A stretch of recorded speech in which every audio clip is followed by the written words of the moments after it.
Good evening, everyone.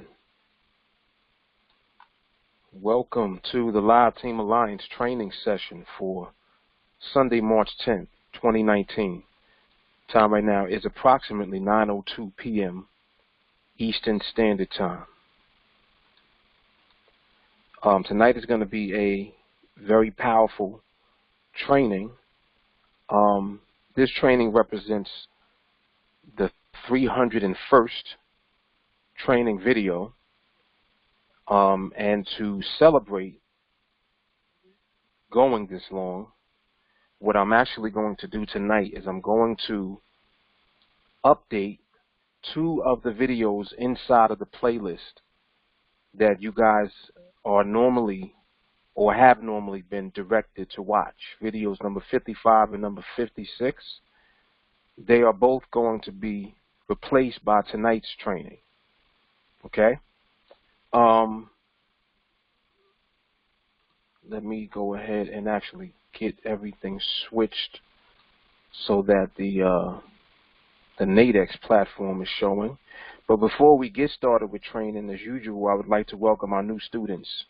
Those of you joining us for the first time in training, whether you're here live or you're watching the replay of this, you have made a very wise choice by choosing to train with us. You're going to find that there's a wealth of information and knowledge that you're going to learn about the market, but even more importantly, you're going to be exposed by the market, and you're going to, in that process, learn a lot about yourself, mainly how little patience and discipline you actually have. The reason that I say that and the reason that that is so important is that you need to know to what degree you need to rectify your lack of patience and discipline, because you're going to need both of them in order to be successful long term in the market and trading the market. Okay? So there definitely is a method to all of the madness that you'll hear me spew. You may not be used to this type of training, but there's going to be a lot of fun involved. There's going to be a lot of powerful information involved. Light bulbs will start coming on as you progress through the training. And tonight's training really is going to clarify a lot of things for you, especially if you're brand new. Okay? Going to take you really through the basic foundation of the protocol that we use, starting with the rules or the parameters. Now, it's very interesting, and as I mentioned, for those of you who are new, inside of the playlist that I shared with you, you'll be able to find tonight's training. It's going to be training number 301. Okay, training number 301. And that is the first training that I want you to watch from now on. So I know many of you have probably already watched 55 and 56, and that's excellent. Tonight's training is going to build upon that foundation, and we're going to take it up a notch. Okay, we're going to take it up another level.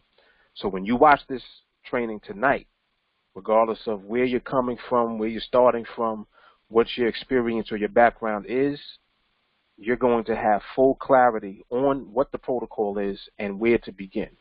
Okay? So we'll go ahead and get started with that. Now, we are currently looking at the Nadex platform. The Nadex platform is the platform that we're using to trade with. This platform is an exchange, meaning that when you place a trade, and to be specific, we trade 5-minute binary options on this platform, and the market that I'm personally watching and trading on is the pound dollar or the GBP USD. Now, you're not limited to trading just this market, but I do recommend that if you're going to trade a different market, that you only trade that market. So in other words, you should only be trading, watching, observing, and studying one market at a time. Do not try to spread out your focus on multiple markets. Don't do that. Focus on one. So if you're following along and you want to focus on the one that I'm trading, it is the GBP USD, or the pound dollar. Okay? Now, this particular market, we know the nuances of it. We study it. We observe it. And basically, when you're on this Nadex platform, because Nadex is an exchange, the way that the binaries are set up is very simple. Every time that you place a trade, you're making a decision. Your decision is either to buy, and when you're buying, you have the anticipation of the market ending or remaining above a specific strike price, also known as an option price. And who was that? Let me see. I think I'm going to have to mute everybody for tonight's training so I can flow uninterrupted.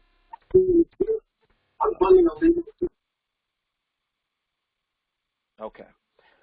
So the strike price represents the price of the actual option that you're watching, or the option that is in play relative to the market and the position of the market at the time. So let's give an example to that. Right here where I put this purple line, this represents the 29.71 strike price. Okay? Now the 29.71 is the strike price, and that is also the option that we're watching. If you look up here in the binary ladder, that's what this is called, where you see these numbers listed. You see the one in the middle, 29.71, 9:10 p.m. That represents the strike price and the time that this option will expire. So 9:10 means that in about 48 seconds, it's going to be 9:10 p.m. Eastern Standard Time. And at that time, this option will expire. So what it means for you, if you're trading this option, is that if you're buying, you have to be correct about the price of the market, which on the chart is reflected by this white number in the black box right here. You need to be correct about that price ending above the line if you're buying. If you're selling, on the contrary, you need to be correct about this price ending below the line. It's as simple as that. If you're right, you win the money. If you're wrong, you lose the money. What money? You're winning or you're losing the amount that you're risking, and you're going to, matter of fact, let me rephrase that. You would lose the amount that you're risking on the trade. The amount that you're risking on the trade is the difference between the price that you pay to enter that trade and 100. This is for the buy side. So if you're buying, let's put it in perspective so that you understand what I'm saying. Let's say that you're buying. Let's say that we're looking at this line down here. And I'm just going to move this line along so that you can follow along with the actual strike price that I'm talking about. Okay? If you're looking at this one right here, this is the 29.69. Now, currently you see that the price is above the line. You see where this box is? You see how it's above that purple line? Also, the option price is in the 60s right now. So if we take a look at the option price,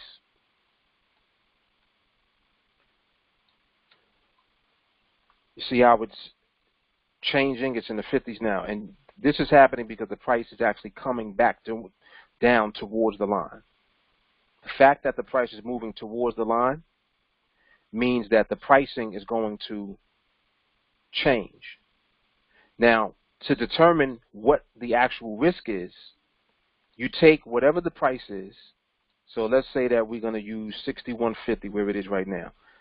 61.50 means that the difference between 100 and 61.50, which is 308, because if matter of fact, here, let's look at it like this. Excuse me. We're going to do one contract. The difference between 100 and 61.50 is 38.50. And you can actually see it on the ticket here. If you pull up the ticket, it shows you what your maximum profit is going to be if you're buying. It's showing it to you. Look. Let me click right now. 75.75.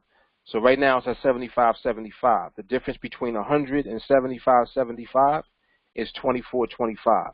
That's how much you're going to make if you're right about price staying above the line. Now, if you're wrong about price staying above the line, you would lose this. You see where it says max loss? You would lose this amount. So this is how you determine how much you're going to risk, which is this, the 75.75, and how much you're going to earn, which is the difference between 100 and the 75.75. So it's just that simple. You take 100 and you subtract 75.75 from 100, and then that represents your profit. Okay? Now, for us, we have a set of parameters that we actually use in order to validate a trade. Now, what does that mean? The validation of a trade simply means that the trade has been validated by the market for you to be able to take that trade entry. Right now, I'm only making reference to the validity of a trade. I'm not saying that this is how you're going to trade. These are the rules for you entering into a trade.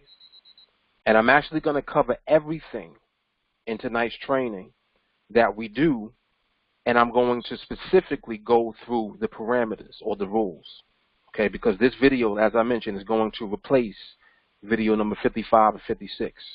So I actually want you now to understand the entire protocol. Even though I'm going to focus on parameters tonight, understand that the parameters are not the whole thing. The parameters are a portion of the whole thing. In fact, the parameters is only one part of a three-part protocol that we use. Okay? Now, so I wanted to just explain the dynamic of a binary. So again, just to recap, and I want to make sure that you understand the buy side and you understand the sell side. So again, on the buy side, to determine how much you're risking, you take $100 and you subtract whatever the price is on the buy side of the ticket.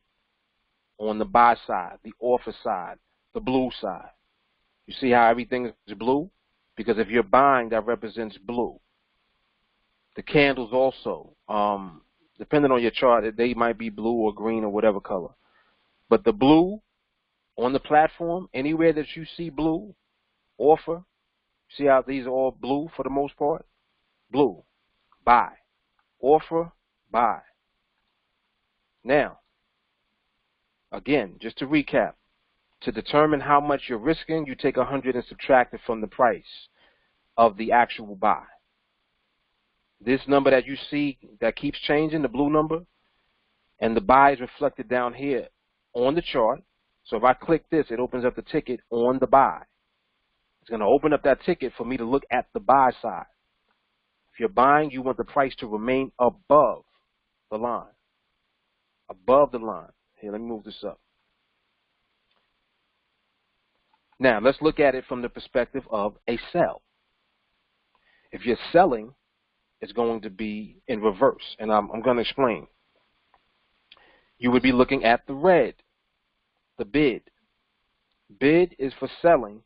Bid means that you want the price to remain below. Bid, below.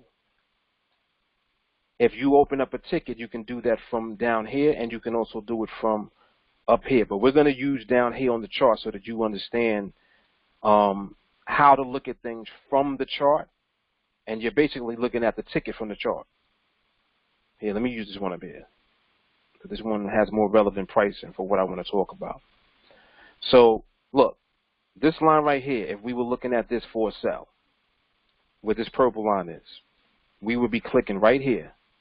Now, you see how as soon as I click that, it turns red? It's red because we know that we're selling, and the red side represents the sell side or the bid side.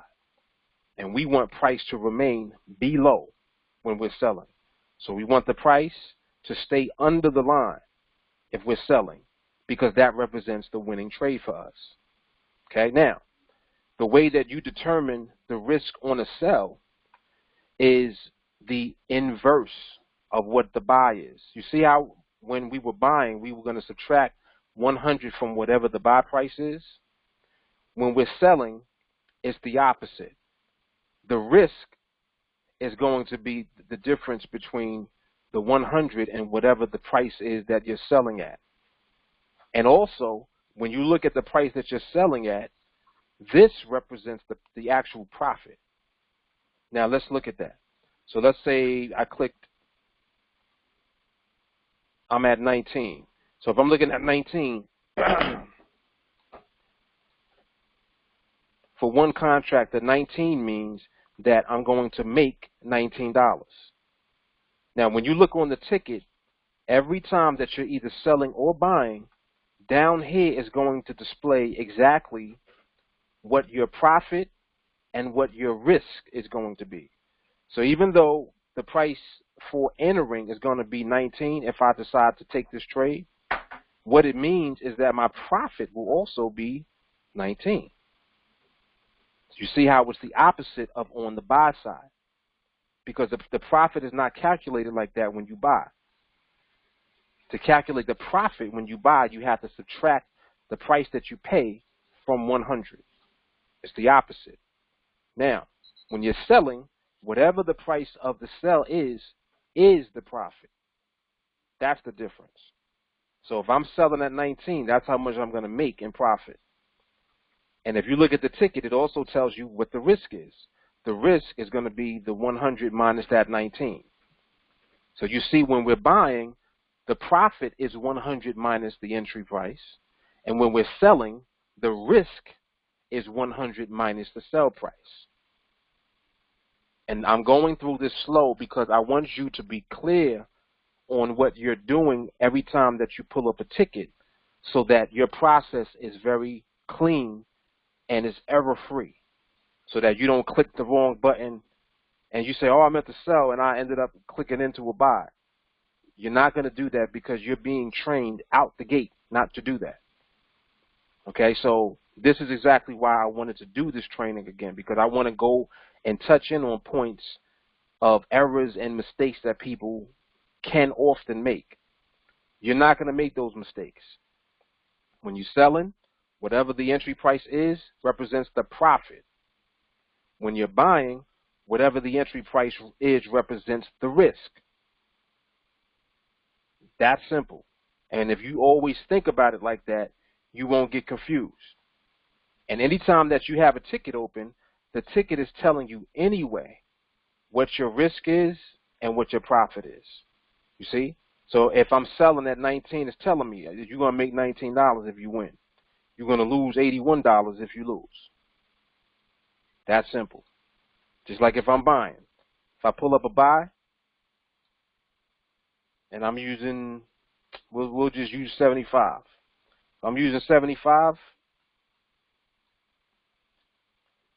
look, on the ticket it's telling you, if you use 75 on a buy, you're going to make 25. If you lose that trade, you're going to lose the 75. So it's the opposite of when you're selling. Instead of the actual risk being on that side, it's on the other side. The risk when you're buying is whatever the entry price is. So whatever this number is that you're buying at represents the risk on the trade. Now, I'm going to double back and I'm going to start from the very beginning of the protocol that we use. Within our protocol, we have three components.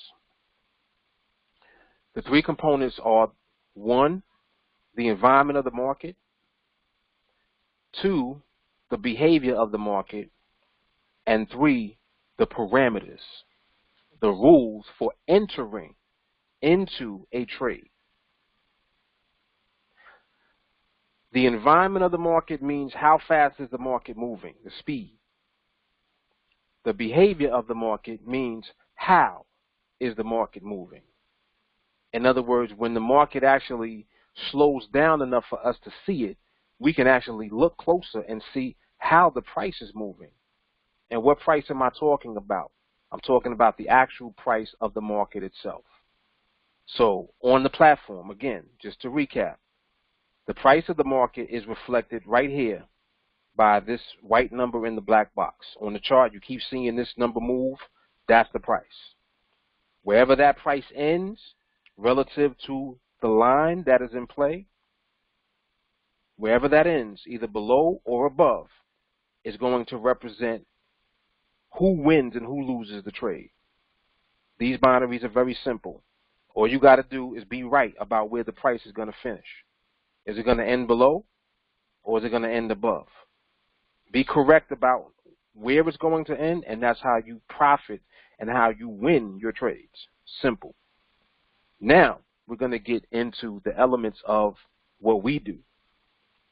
The protocol begins with the environment, the speed. Our protocol is very simple. We want the speed in the market to be 1 micropip of speed predominantly. Now, what do you mean by that, Mark? When you look at the price, and just to build on where the price is located, it is displayed in this box with the white number. It is also displayed up here. Look up here in the binary ladder where it says indicative price. This is the price up here. That's it. It is also displayed when you open up a ticket. Remember how I kept pulling up a ticket? Here, let me pull up a sub. You see where it says Nadex indicative index? This number right here. That is the exact same number as this. Indicative price, Nadex indicative index, exact same number. Down here on the chart, the white number with the black box around it. It is the same price. There is a slight difference in the way that this moves, however, because this represents the pricing on the chart. It represents the pricing on the chart, so there's a slight difference at times between what this is doing and what the actual indicative price is doing. So we want to go by the number that is on the ticket, this, which is also this. These two are the exact same number. Nadex indicative index and indicative price, exact same number. Okay, so that there's no confusion. Nadex indicative index and indicative price are the exact same number. Now, when we are looking at environment, we need to know how fast is the market moving. We do that very simply. We take the Nadex indicative index or the indicative price, the price of the market, and if you look at the number at the end, you see how the last digit keeps changing? Just keep watching. Right now it's at, and this is going to reset. Let me open up a fresh ticket. Right now the price is at 29668. 8 is going to change. See how 8 went to 9? 9 is going to change. 9 went to 8-1. It just jumped by 2. 8-1 is going to change.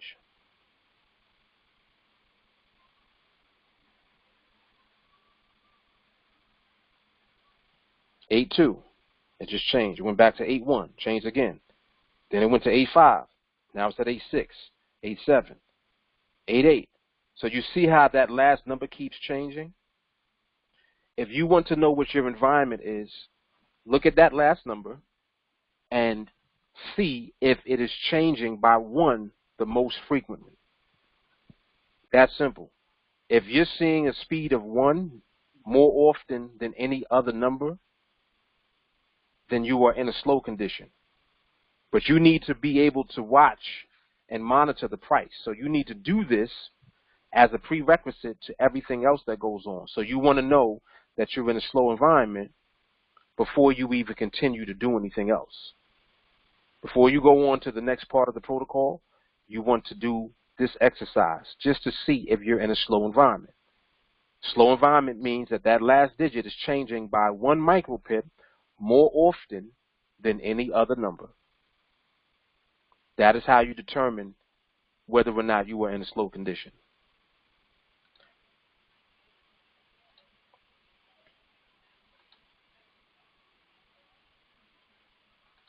So now, watch this.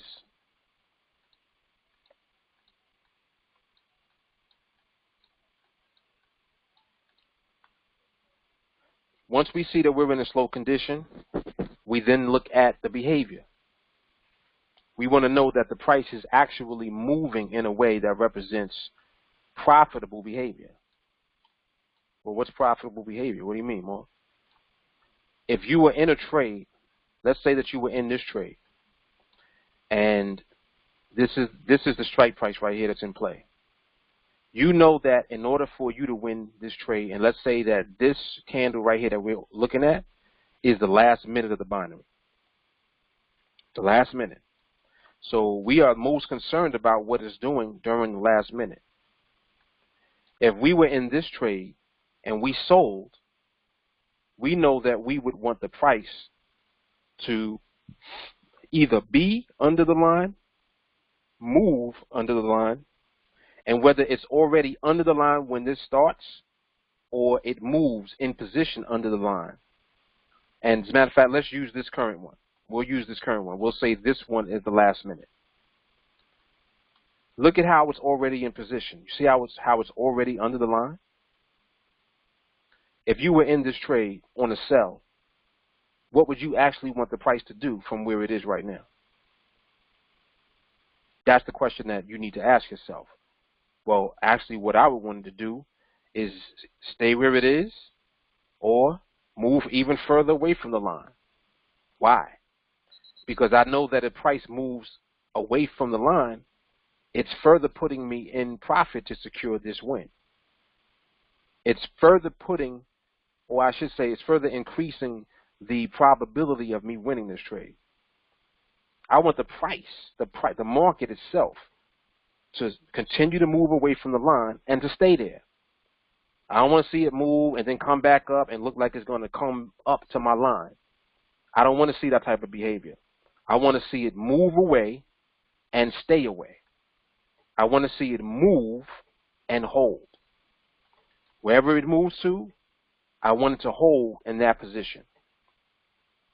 Wherever the price moves, I want it to hold in that position.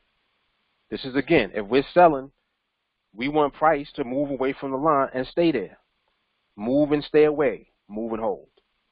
Now, what I'm saying when I say move and hold, I'm describing an actual behavior that we wait for.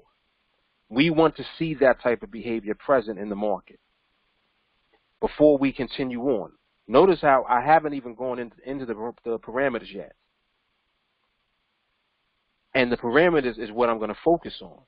Right now, I'm talking specifically about the first two components of the protocol that you need to see in place before you even begin to apply the parameters. Okay? So there's not going to be any more of you just learning the parameters and then you're going to just apply the parameters and try to get into a trade. No. Everything that I'm talking about is leading up to where you're going to end up, and you're going to understand the entire protocol, and you're going to understand why you're doing it. There is a reason why you have to do it the way that I'm explaining it to you. You need a slow environment, and you need your behavior to be exactly what I'm describing to you now. If you were in a trade, how would you want the price to move? That is the question.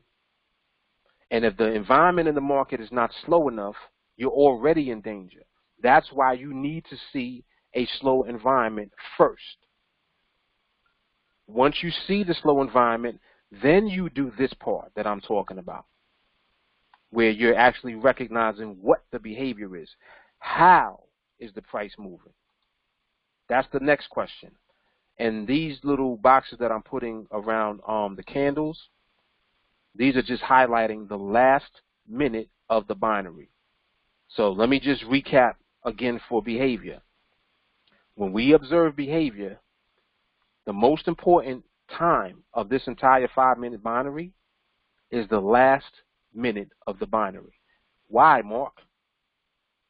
Because the last minute of the binary is when the winner and the loser is decided for the trade. I don't care what it does the first 4 minutes. Whatever it does during the last minute is going to determine who wins and who loses. That simple. So again, this is why I'm talking about this.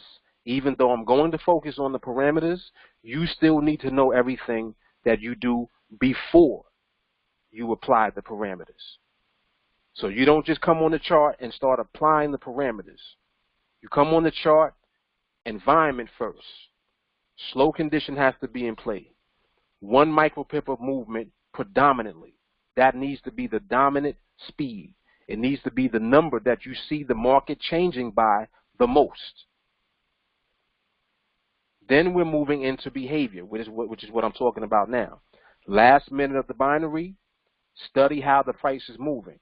Is the price moving and staying where it moves, or is it doing something else? It could potentially be starting out in one direction, then moving in the opposite direction, reversing. It could be doing that. It could also be stalling, where the price is not even moving at all. It's just sitting there.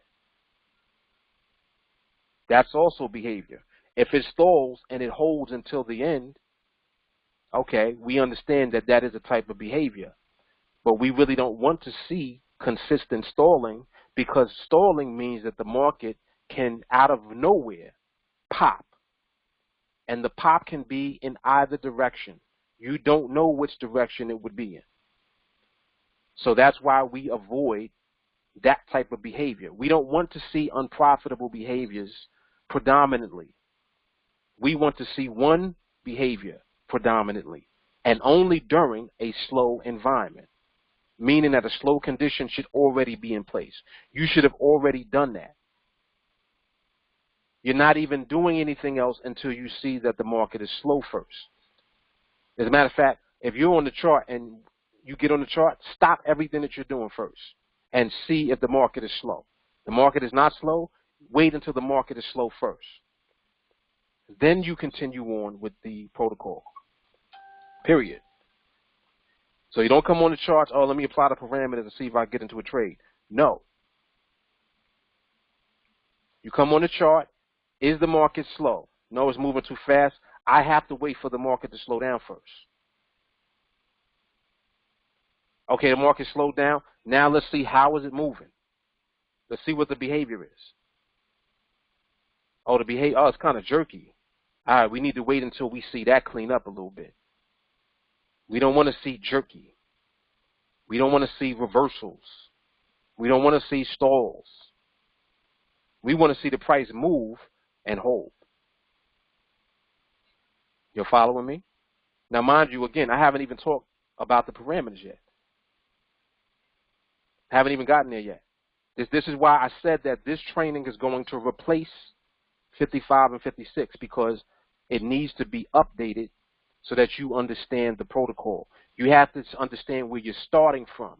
You're not starting with the parameters. You're starting with what? Let's do a pop quiz. What do you begin with? Slow condition. Simple. Is the market slow?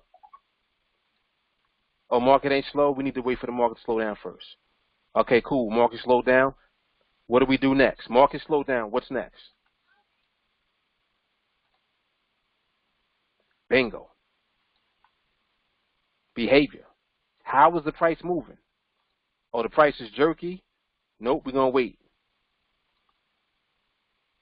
Price is too jerky. We need to wait.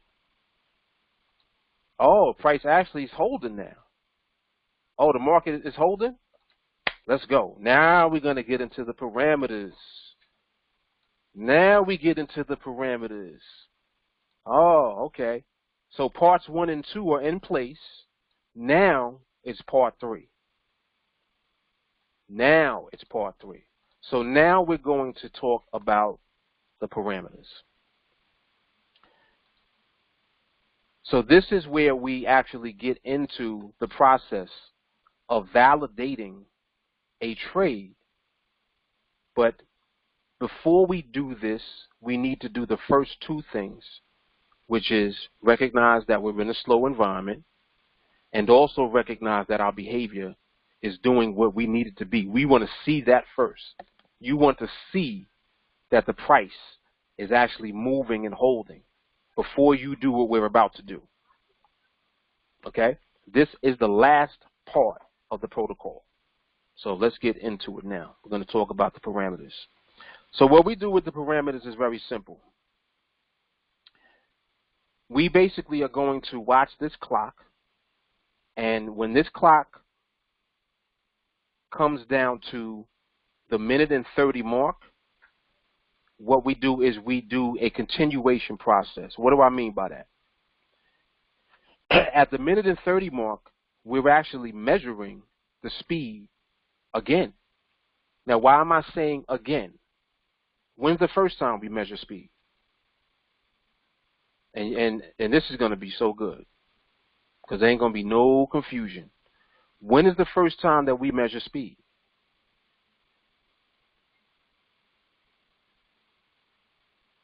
Come on, y'all.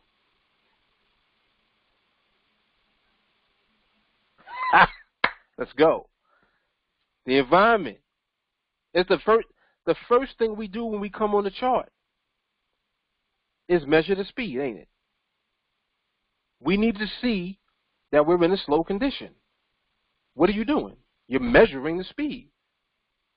How fast is the market moving? Predominantly. Oh, it's moving 1 micropip at a time. That's what it's doing right now. All right, cool. We're in a slow condition.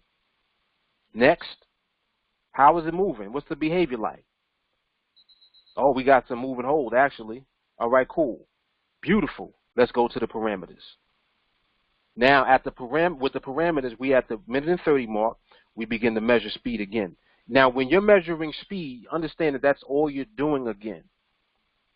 When you get under the minute mark, now, first thing you do, look at the distance away from your strike price. So right now, here's a good example. Right now, we are at 297.04, 297. All right. So on this particular example, the market began to speed up here. It began to speed up. That speed automatically disqualified the trade. And if you notice, when you go back on train and you rewatch this again, you'll see that the speed came in and your pricing immediately went out. Like it instantly was disqualified. Instantly. So the reason that with the parameters we're looking at speed again is because the parameters are a part of the process that even brought you to where you're applying the parameters now. Because remember that the very first thing that we do is measure speed. We do that when we're recognizing the environment. As soon as we're looking at the environment, that's what we're doing. You don't know what the environment is unless you're measuring the speed. How fast is the price moving? 1 micropip. Is it doing that more often than any other number? Yes. All right, we're in a slow condition. So now by the time you get to the parameters, which is where we are now, your process now just is going to simply be disqualifying everything that takes place until you can't anymore. Okay? You're going to disqualify because the market is going to disqualify until it doesn't. This is what's going on. Let me see what you guys are saying. Carl saying 1 minute we reset, measure speed again. Yeah, at the minute and 30 mark, you actually start the process again. And the reason that I'm doing that is because you want to give yourself a little bit of time to prepare for the last minute of the binary. So at the minute and 30 mark, the only thing that you're doing is looking at the speed. And this is just to confirm that you're still in that slow environment because you already did that. You wouldn't be here now applying the parameters had you not already known that you were in an existing slow environment. Does that make sense? So at this point, when you're at the minute and 30 mark, you're just remeasuring the speed once again, just to confirm what you already know. You already know that you're in a slow environment, but you're looking at it again just to confirm. When you look at it, all right, are we still seeing 1 micropip Most frequently? Yes. Beautiful. Now we're in the last minute of the binary. And when we get into the last minute of the binary, we apply the remaining parameters. And I'm going to break down what those are. So, let me move this line. I'll move this down here.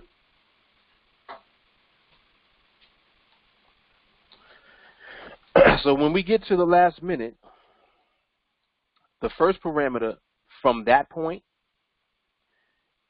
we need to see that the distance away from the line is at least 5 micropips. So in other words, when the last minute of the binary begins, in order for anything to continue on, in other words, for us to look at whether or not there's going to be a backtick, like that's one of the parameters. And I'm gonna bring you through, so just follow along, because the way that I'm doing it now is the way that I want you to train. I want you to train yourself to do it the exact same way that we're training tonight. So you're not even here yet unless you've already done the first 2 parts. You already have looked at environment. You already have looked at behavior. So now you're just applying parameters. So here, we're at the minute and 30 mark. We're going to look at environment. Not environment. We're going to look at speed. Excuse me. We're going to measure the speed. We're assuming that we're already in a slow environment. So we're just going to continue to measure the speed. And I actually like to open up a ticket and do it, because I want to look at price right here on the ticket. So as a matter of fact, at the minute and 30 mark, open up a ticket. What did I just say? At the minute and 30 mark, open up a ticket. So here's an example. We're under the minute mark. Now, price is at 45, 44, 43, 42.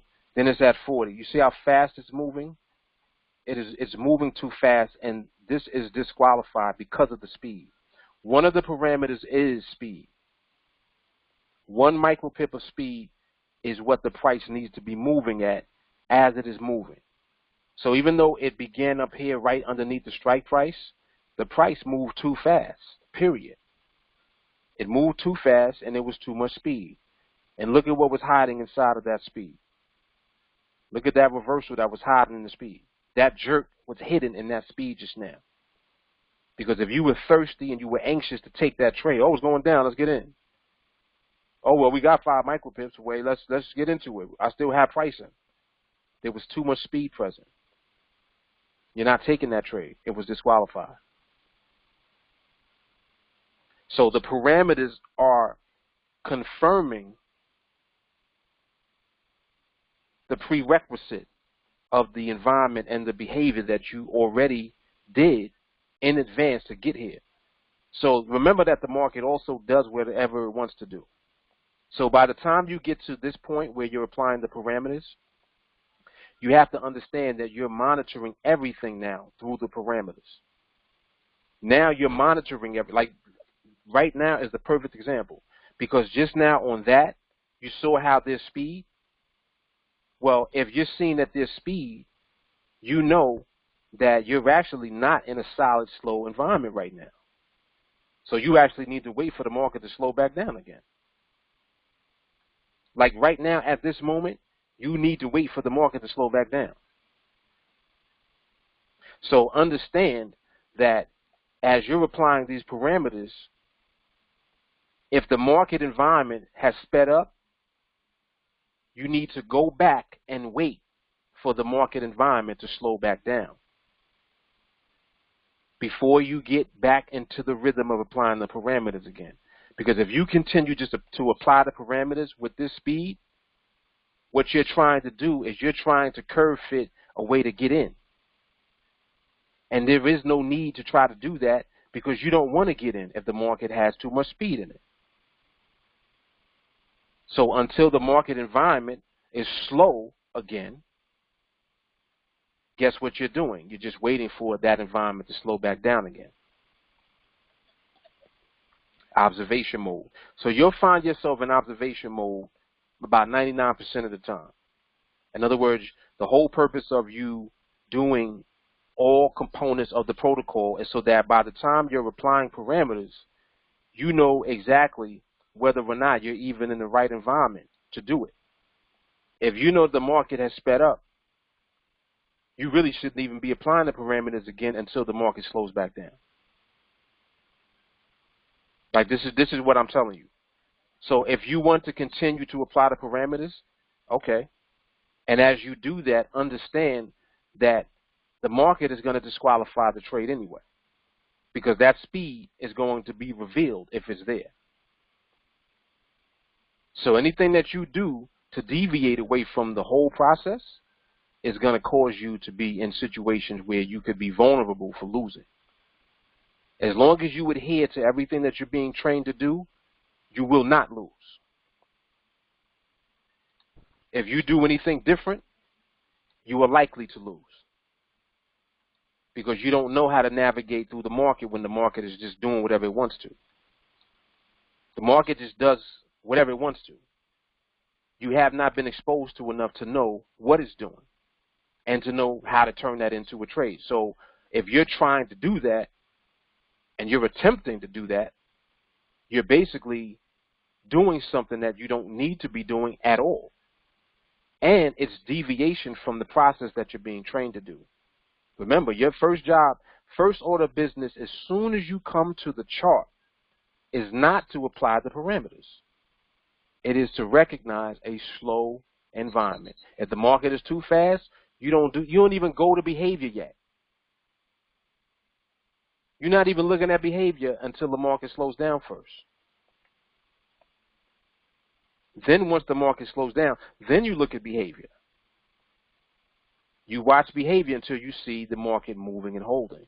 Once you see the market moving and holding, then you come and apply the parameters.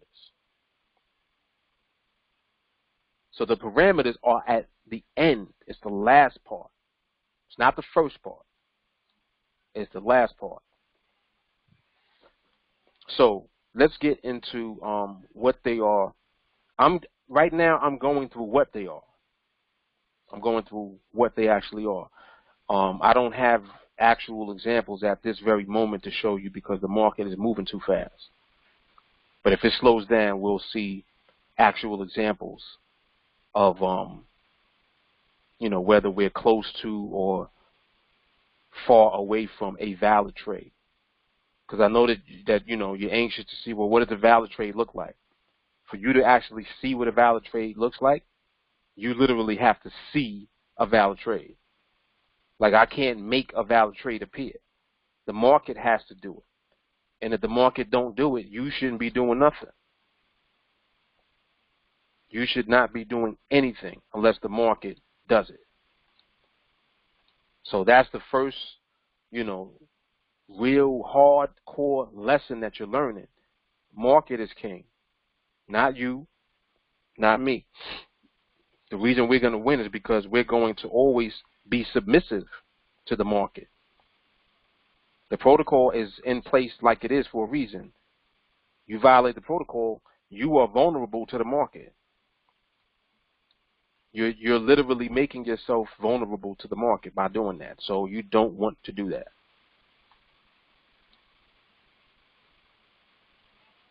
All right, let me see something real quick. I'm going to come back over.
All right, hopefully that'll help Cameron.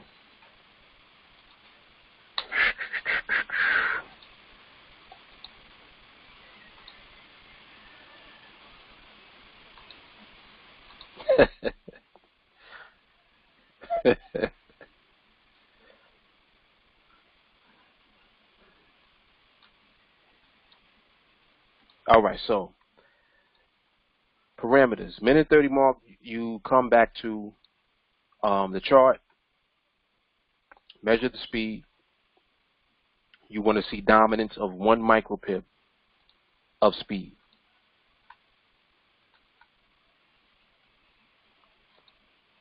Is anyone else having, RJ, are you joking or are you serious? I think RJ's joking.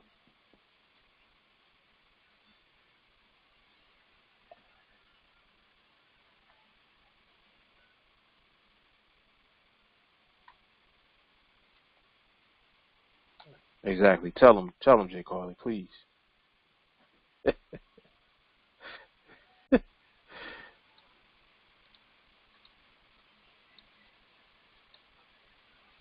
I saw them. That's why I chuckled.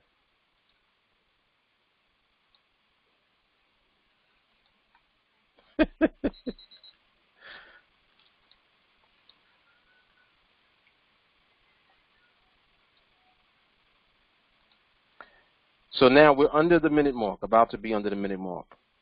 5 micropips away from the line. First parameter. Now you see how it's starting out at, it started out at 09, trying to see if it's going to get into any particular direction. So let's look at the sell side. Price is starting out at 09, and of course now it wants to jump up. See, this is entirely too much speed right now for me to even give you an example of the parameters so that you can see it visually. But I'm going to go through them anyway because you need to know what they are. And I'll just continue to do that as long as I need to. So we'll use this line right here as an example. 29.71. Why is that not staying there? Why is that not staying there? Come on now. All right. So 29.71 being the strike price. Let's use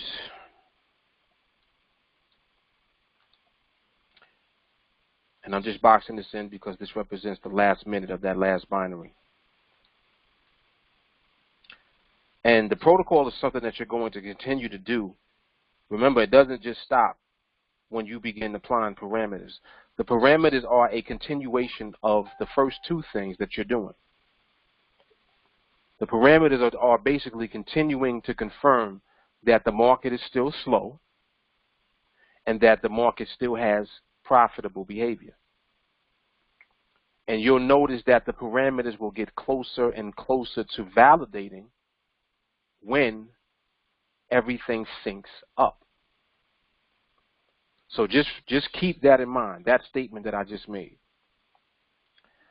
5 micropips of distance away from where you see this purple line is where the market needs to either be or needs to position itself before you go further. Once you have 5 micropips away from the line, let's say that it started at 1 micropip above the line and we're looking at a buy. If it started at 1, it needs to work its way up to 5. As it works its way up to 5, it needs to do that at a speed of 1 micropip. You see the consistency of the 1 micropip that we use. That's the first thing you do when you come on the chart. Look at environment, has to be 1 micropip predominantly. After you see that there's good behavior, boom. Next thing that you do when you begin applying the parameters, a minute and 30 mark, you look at the speed again. You need to see 1 micropip predominantly. Now we're under the minute mark. Distance. If the market is already at 5, You want to see speed of 1 micropip still. In fact, you actually want the market to move 1 micropip above if you're buying, if it's already at 5. So this is, again, so that you guys are not getting confused at all. Well, Mark, what if it starts at 5? If it begins at 5 under a minute, you need 6 or more. In other words, it has to go from 5 to 6. 5 plus 1 is 6. So if it goes from 5 to 8, it's too fast. Got it? Again, I'm doing this so that you're clear on what you're doing when you apply the parameters. 5 to 8 is not 1. 5 to 8 is 3. If it went from 5 to 8, it's too fast. It should go from 5 to 6 to 7 to 8. If it's going to go from 5 to 8, it needs to go there 1 micropip at a time. Let's say it started out at 1 micropip away from the line. Well, Mark, it started at 1. Can I take it? No. Why would you want to take it 1 micropip away from the line? The minimum is 5. So it needs to go from 1 to 5. And then when it goes to 1 from 5, we're still not finished. It goes from 1 to 5. And let me just break down how it's doing it. 1, 2, 3, 4, 5. Oh, we got 5, Mark. All right. Now we need 6. Oh, wait. It's stuck at 5. Did it go to 6? No, it's still at 5. Can I take it? No. Again, understand, I'm doing this on purpose so that you understand what you're doing. Because these are questions that you're going to ask that are being answered right now. Mark, it went to 5. Can I take it? No. Mark, it went to 6. Can I take it? Do you still have pricing on the option? Oh, what's that? This is moving on to the next parameter. And I'm doing it like this so that you understand the order that you're doing it in. So basically, this is what just happened in the example that I gave you. You know that you have to have a minimum distance of 5 micropips away from the line. So here, we'll use this line because the price moved up here. So now we're using this line.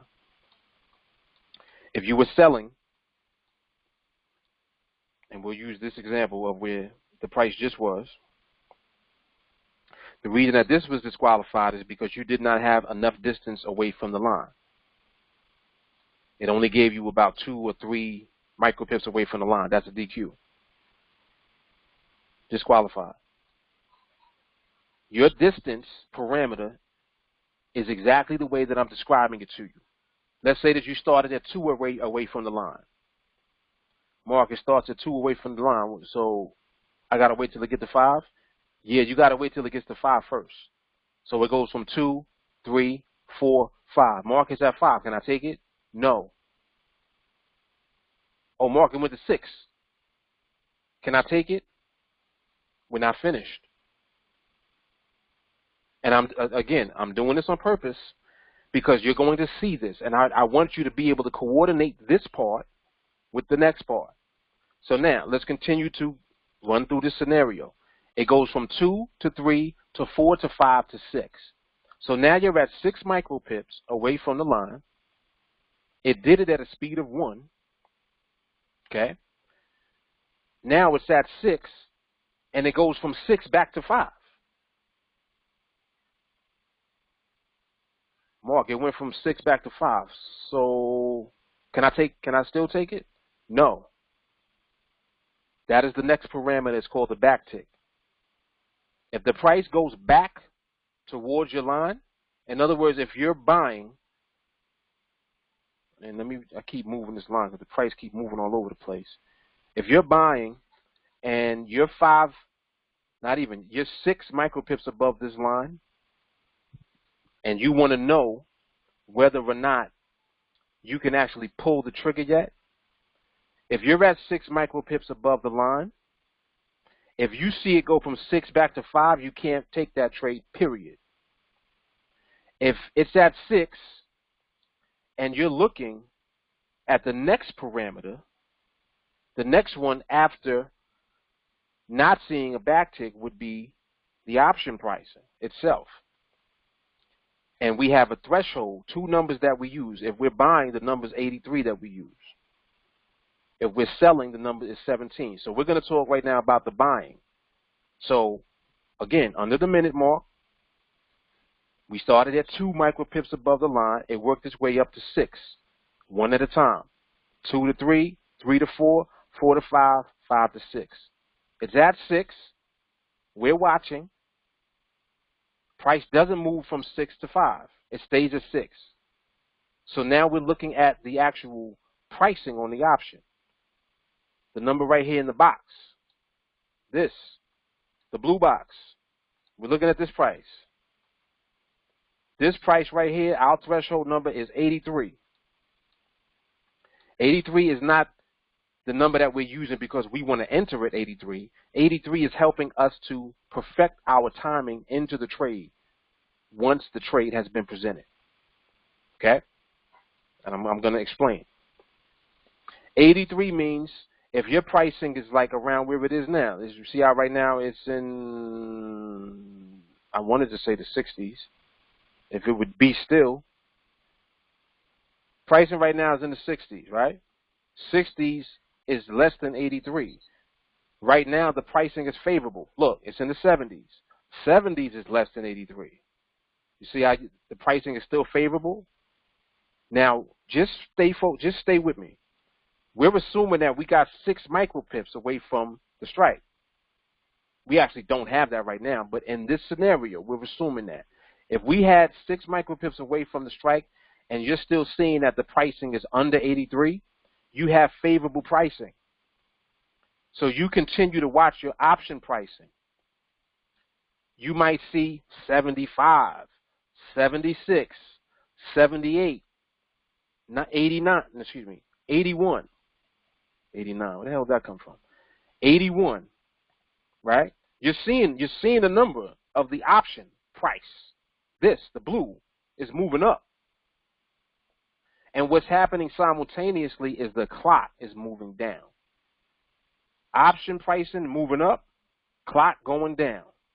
So what happens is under the minute mark, from the minute mark down to the 30-second mark on the clock, I'm laying out a scenario for you that when you see it, you'll understand what you should be doing within that scenario. And what I'm leading up to is you not even actually taking the trade, even if it is valid. And I'll explain why. Even if the trade is valid, you still are not going to take the trade. And I'm going to explain why in a moment. But again, let's run through the scenario. So as a matter of fact, we're going to flip it around and use the sell now, since that's what the market want to do right now. So let's say that we're looking at this. We're going to say this represents the last minute of the binary right here. Our threshold on the sell is 17.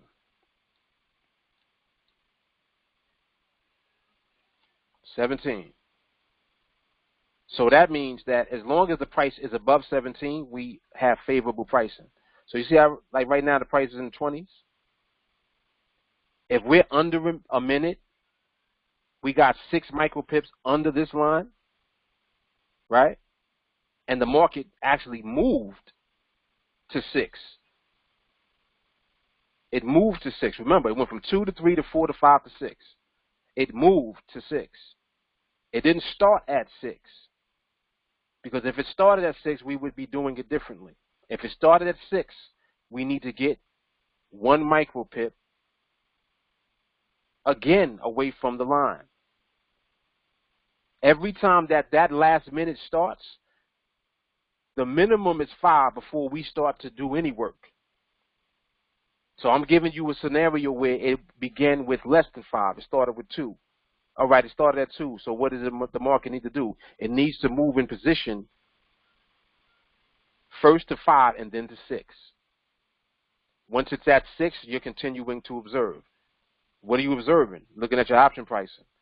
Is your option pricing favorable? Well, what do you mean? Is it still above 17? Yeah, it's still above 17. It's in the 20s. All right, continue to watch.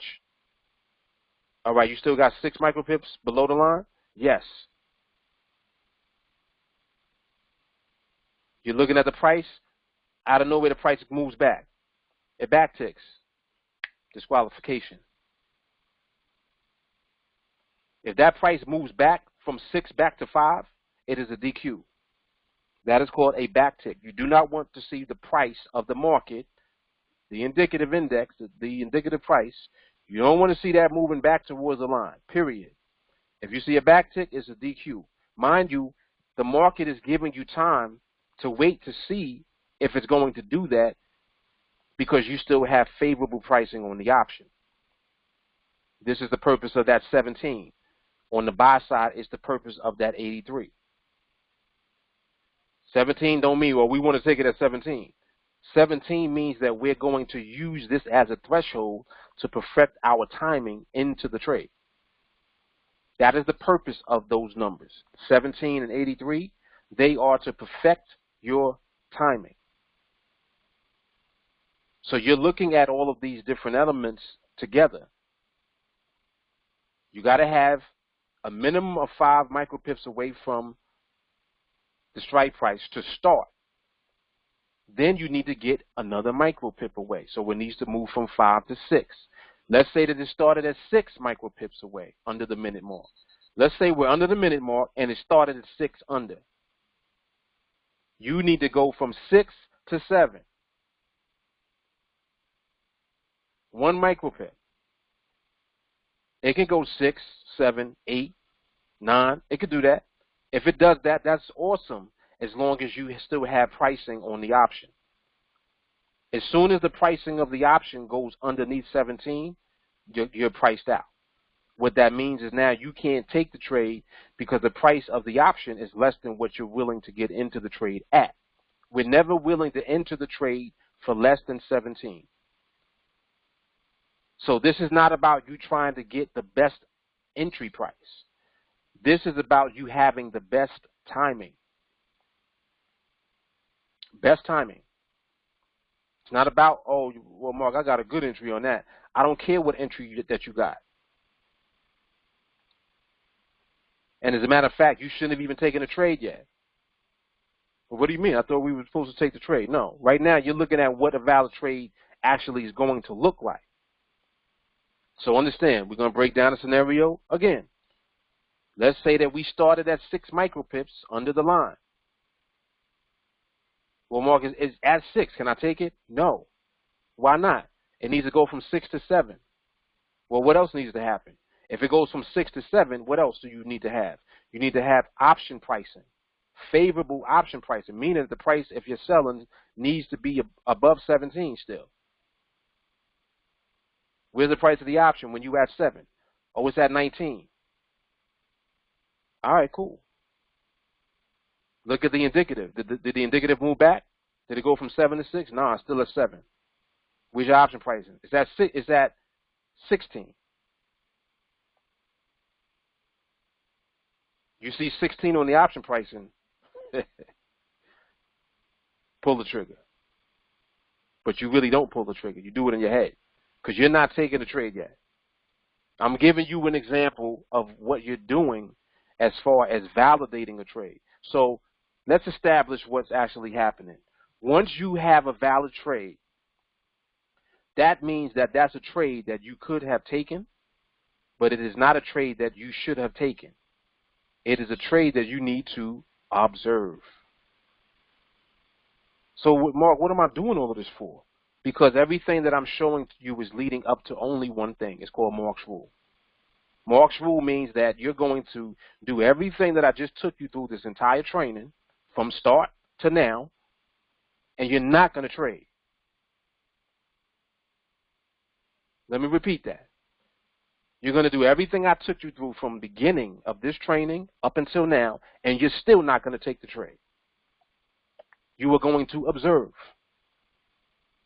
And until the market validates an actual entry based on these parameters, right?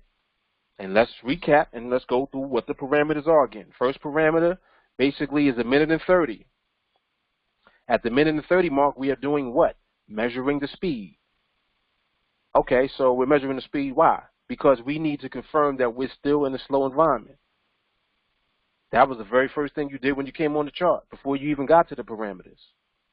All right, cool. Minute and 30, we at 1 micropip of speed. Awesome. Now we're under the minute mark. Mark, we got 6 micropips away from the strike. All right, cool. Keep watching. Ooh, we got 7. Where's your option pricing? Oh, I'm buying. The pricing right now is at 74. Oh, we got 8. Awesome. Where's your option pricing? 80. How much time's left? 45 seconds.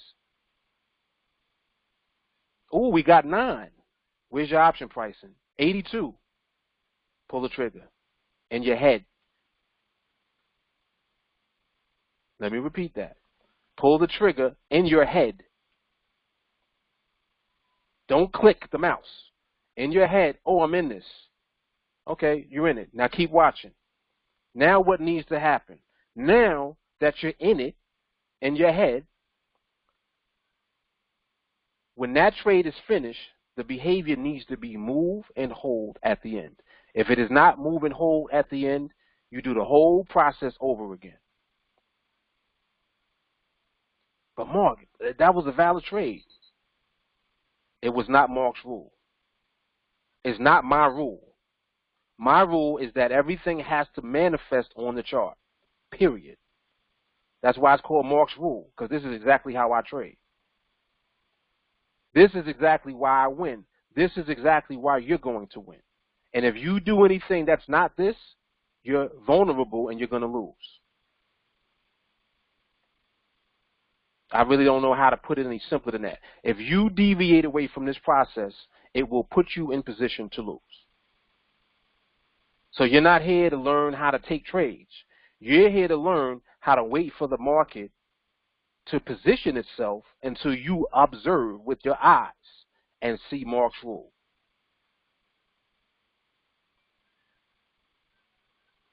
Well, Mark, what happens after Mark's rule? Now you have permission to pull the trigger for real when it happens again.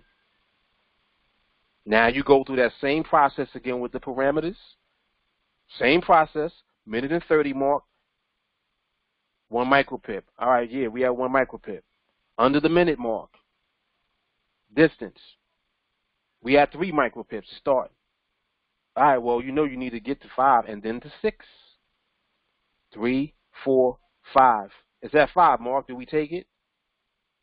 Nope. It's at 6. Where's your option price? 75. Ooh, it's at 7. Where's your option price? 79. It's still at 7. Where's your option price? 81. How much time you got left on the clock? 40 seconds.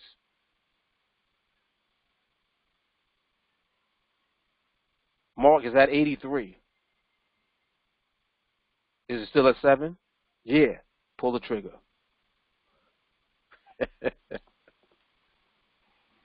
And I understand that, see, I'm going through it verbally because the market ain't giving it to us now for you to see it, and that's all right. Because just me saying it to you, you're going to do it. That's why you guys are going to listen to this training over and over and over and over. Like every day you're going to listen to tonight's training, number 301. Any other training that you watch from this point on, it reinforces everything I talked about tonight. Every training before today is simply a reinforcement of everything that I talked about tonight. But understand that the protocol is not to be violated. You do not deviate from what I just told you to do from the beginning of tonight's training up until now.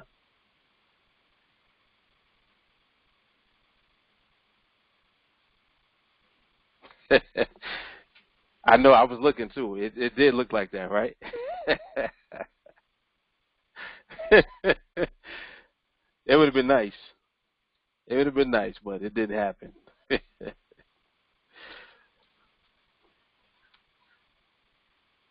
So, let's recap. When do you take a trade?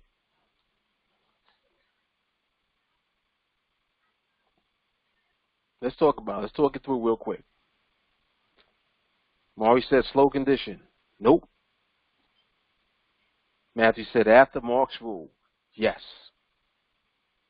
So Maury, do you understand? Did you understand the question?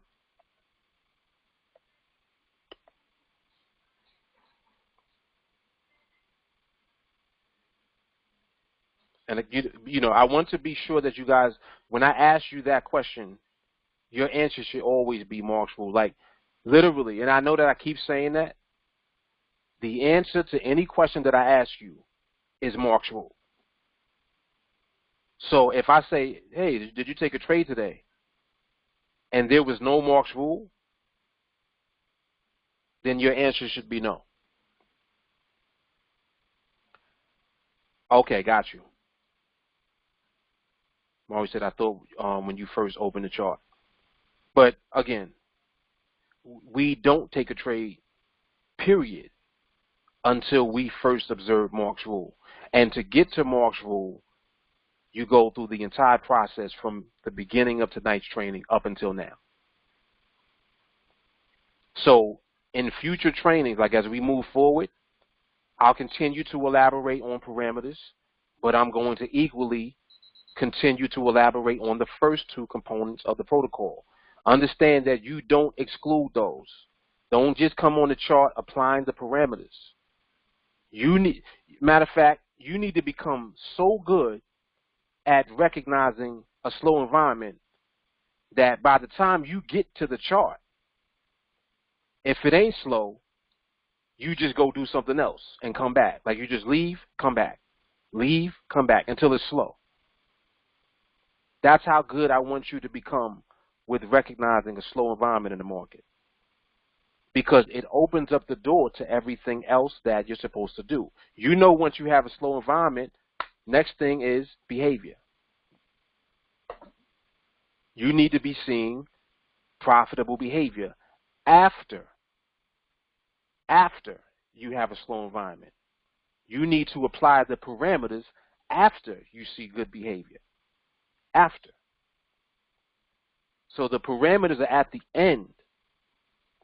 And then when we go through the parameters, exactly the scenarios that I'm giving you, and we'll continue to go through more of them.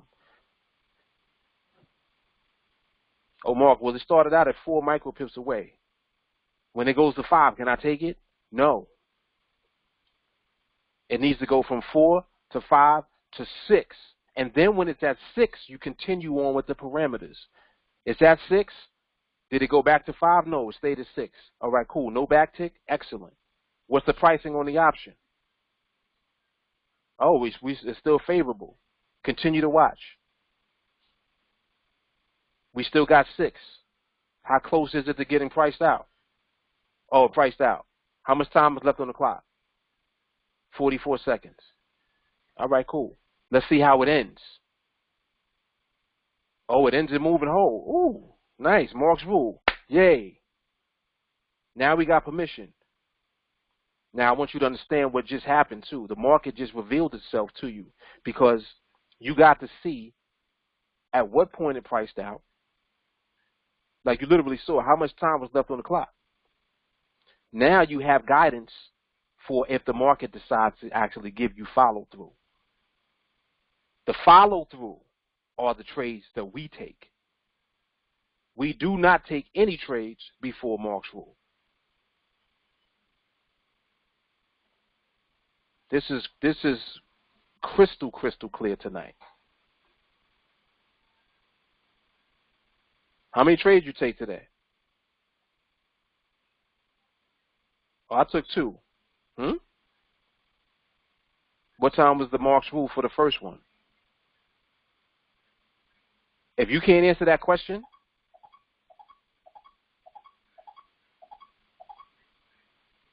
that's my response. Crickets. Like I'm not even going to say anything. All I'm going to do is continue to train the same exact way until you get it. Because you're going to, for those of you who are hard-headed, You will continue to do stuff that deviates until you get tired. You'll continue to do stuff that makes you lose until you're tired of losing. Then you just do it. And you have a reference for it, because this is all we do is train on the same thing all the time. So there is no, oh, well, I thought it was that. No, you didn't. You definitely didn't think it was that. That's not what we train on. I'm only ever going to ask you one question. When was Mark's rule? And as we develop and continue to grow collectively as a group, the questions will become more in-depth, because I can ask you questions like, all right, well, when was Mark's rule, and what were the actual dynamics of Mark's rule? Meaning, well, how much time was left on the clock when it priced out? How much time is the market actually giving you, to actually pull the trigger? What was the distance? Did you see stability before you saw Mark's rule? Like, well, I'm not even going to go there yet. But this is the direction that we're going in. Everything that we've been covering is going to build upon tonight's training. This is going to be the reference from this point moving forward. And it is so solid that if you mess up, it's because you're not doing it. The only way to mess up is to deviate. So, again, don't deviate. That's it. That is a fact. I'm looking at the comments right now. Wow, y'all was going off in here. Jesus. Damn.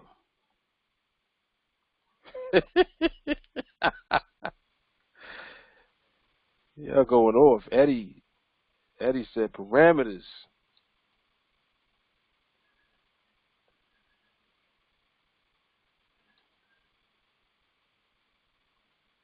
Okay, I see what you're saying. Yeah, let me go through that as a matter of fact, real quick. So Eddie's saying parameters at a minute. The speed. You only want 1 micropip of movement. Distance from the strike price, minimum 5 micropips. If already at 5 micropips from the strike, price needs to move up to 6 or more from the strike. No backtick is allowed. If so, trade is disqualified. And favorable option pricing for sell 17, for buys 83. And then at the end of that setup, if it is valid, move and hold. That is correct. Let me ask a question real quick about distance, just to test you. Let's say that you already have two micropips away from the strike. How far up does the price need to move before you look at the option pricing to see if it's still favorable? And you better get it right. Yes.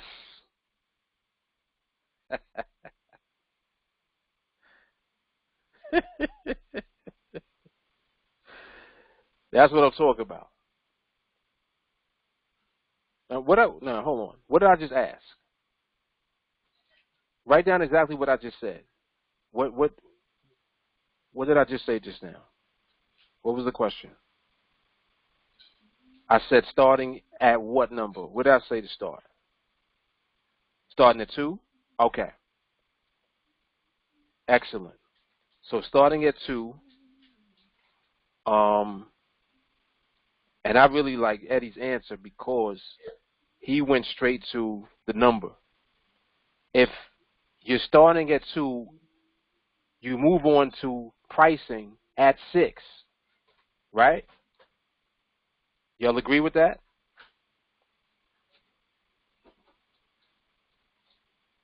If you start at 2, you move on to favorable option pricing at 6. Yes or no? Excellent. All right, now, if if you start at 2 and you move up to 5 from 2, how fast does it have to be?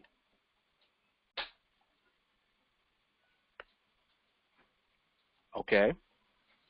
And once it does that, can I take the trade? Yes!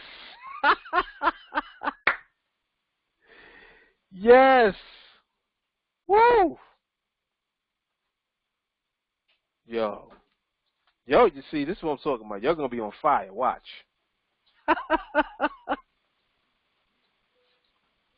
Yes. I'm saying yes, but I'm saying yes to your no.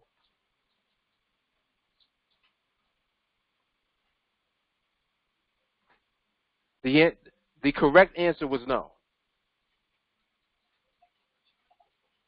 Maury. Okay, excellent.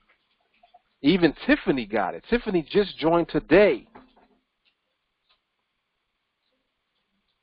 That's how, see, this is what I wanted. I wanted it to be so clear that for anyone who is brand new coming in, you're not even learning anything else other than exactly what to do out the gate, so that there's no room for you to practice bad habits, because you're not being trained to produce bad habits at all. No bad habits. I don't want to hear, oh, Mark, I took that one because I couldn't resist. Don't tell me that. And if you're going to do that, don't tell nobody else either. And I don't care if you win. This is how, like, our training, like, I really see, like, where we're going with the training now. You know how Marines train? If you ever get time, they have videos that show you how Marines train. It's insane. And what's so crazy is that they're all doing it together. And no one leaves anybody behind. So when somebody is lacking or needs that pull up, everybody goes back to get them. You don't just leave them. You don't leave them. This is why we're all going to win collectively. Trust me. So I know that, I'm very stern tonight because we're dealing with something that is going to represent freedom for us, each one of us here. And I value the freedom. I know what it feels like. I know what it's like to not have to be worried or concerned or subjected to a job, a boss. Just doing what you want to do in life for you and your family. You really have to have a high respect for that. Some people don't really want it because they don't have it. I want to keep it because I have it. And I know what it takes to get there. Like, it's not a game. This is not playtime. It's not a game. It's nothing to play with. This is serious. And that's how we're going to train. And that's, again, 301. Tonight is video training number 301. It's like I hit the reset button. And everything that we've been doing for the last year and change led up to tonight.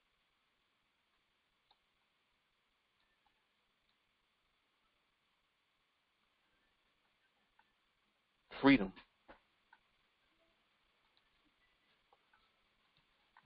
See? 301 area code. That's what I'm talking about. The vibes.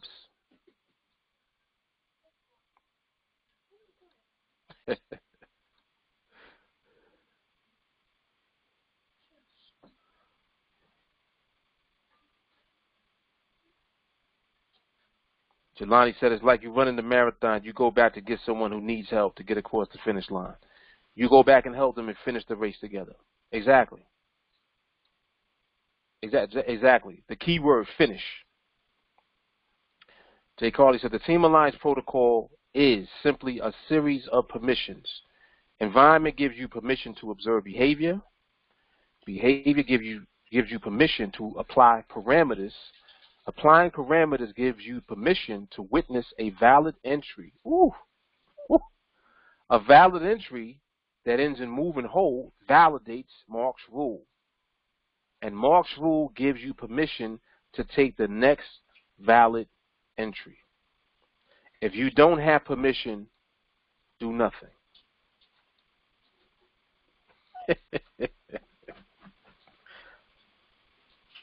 See, I love when people are introduced to us for the first time, because when you get here, you realize where you are. Like, you know what it is now that you're here. You're like, oh snap, damn.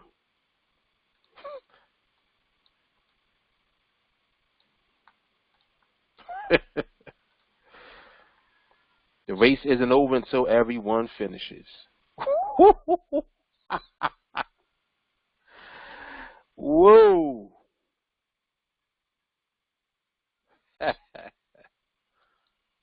All or none, man. All or none.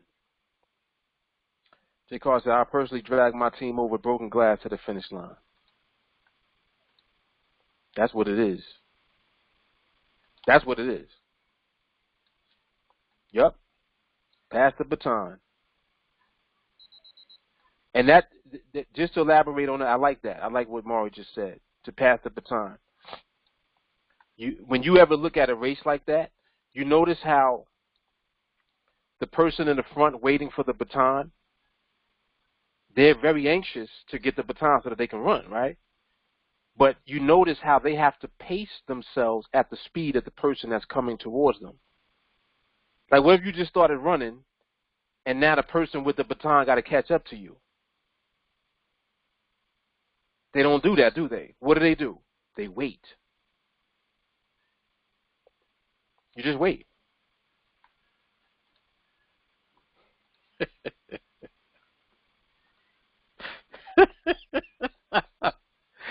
That was hard. That was hard, Maury. All right, so I think we did enough for tonight. 301 is the video that I want everybody to watch. Tonight's training, everybody watch. New, old, watch tonight's training. If you're new, this should be the very next training that you're watching. Some of you are brand new. If you have already watched the previous trainings and you know what the numbers are, I'm not even going to say those numbers anymore. Moving forward, the only reference is going to be training number 301. And any training that we do after this is going to reinforce number 301. So training number 301 is what you should watch on repeat. On repeat.